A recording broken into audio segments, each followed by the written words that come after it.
Reading Jim O'Neill's piece, I'm an ex-Tory minister, only Labour grasps the public mood. The 5th of October, one might initially wonder what he was doing in the Tory party. He notes that austerity has become an end in itself without some broader purpose, apparently failing to grasp that ongoing cuts lead to the Tory nirvana of a smaller state. But what still reveals his conservatism is his veiled attack, at odds with the facts, on Labour's fiscal and monetary credibility. Larry Elliott recently exploded the myth that overspending governments were to blame for the crash. Public sector debt played no casual role. And after the 2008 banking crisis, Labour's stimulus initiatives gave Britain 4 successive quarters of growth, a success still not achieved by any Tory-led government since 2010. David Murray Wallington, Surrey. Jim O'Neill provides a balanced commentary on the financial policies of both Labour and the Tories. One thing worth remembering is that, in a modern trading economy, all wealth derives from the consumer. When the consumer has too little money to spend, an economy, national or international, will decay. Austerity, Brexit, changes in taxation, budget deficits, all will create a dependence that is difficult to reverse in a democracy.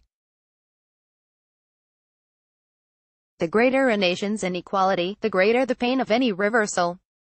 Martin London Henlon, Denbighshire. Jim O'Neill suggests that Theresa May needs to follow through on her claim that austerity is nearly over.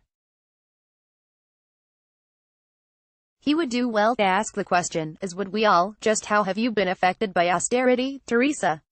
The same could be asked of any of those right-wing commentators smugly telling us that austerity was necessary.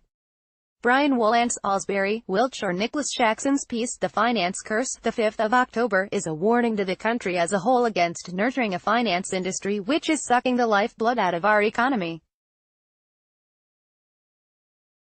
But reading it where I live, Thanet in East Kent, it feels like a piece of sickening surrealism.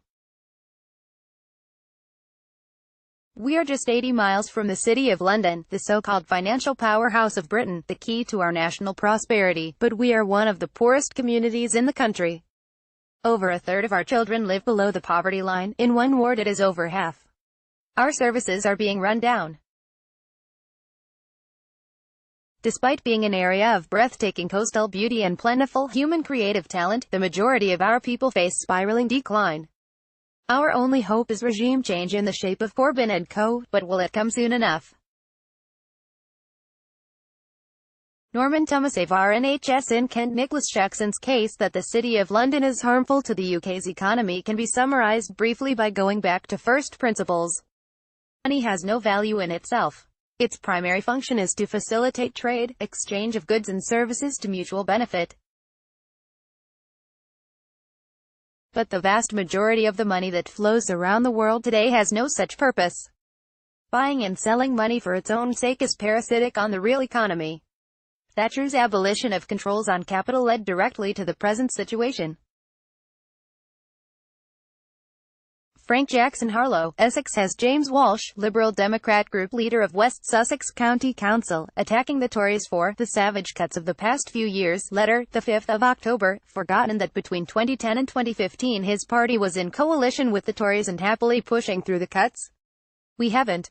Dr. Harry Harmer, Shrewsbury, Shropshire, back me on Brexit and I will end decade of austerity, pledges May the 4th of October.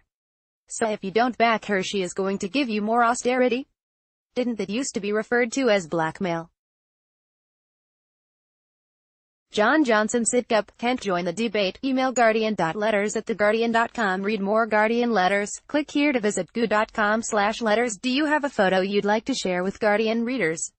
Click here to upload it and we'll publish the best submissions in the letters spread of our print edition.